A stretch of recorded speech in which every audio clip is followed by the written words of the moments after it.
Bonjour à tous, j'espère que vous allez bien. Je vous souhaite tout d'abord une très très belle année 2021, que tous vos souhaits se réalisent et la santé, surtout la santé du bonheur.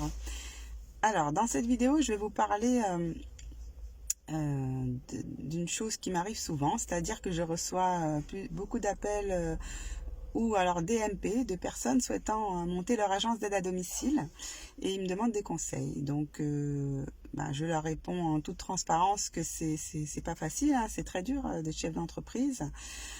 Faut beaucoup d'investissement, déjà financier. Vous partez sur un crédit, hein, souvent, puisque moi je suis passée par une franchise, donc il y a quand même des droits d'entrée. Et on me demande également souvent, oui, ça rapporte. Oui, ça rapporte, mais pas tout de suite.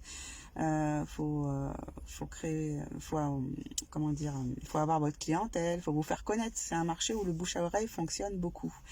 Et surtout, les gens me demandent, alors, vous arrivez à dégager combien de salaire? Moi, ma boîte, elle va avoir 2 ans le 7 janvier 2021.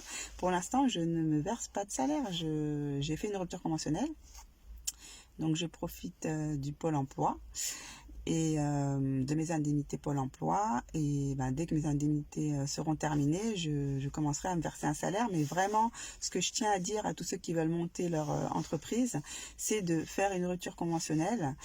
En fait, il faut avoir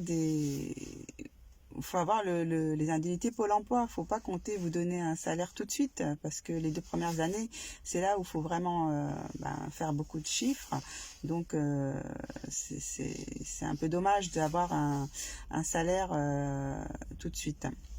Et surtout, je donne comme conseil d'arrêter de penser chiffre d'affaires. Parce que souvent, les gens, ils pensent au chiffre d'affaires. Oui, c'est bien d'avoir un chiffre d'affaires important, mais ce qui compte, c'est votre marge, c'est-à-dire votre résultat.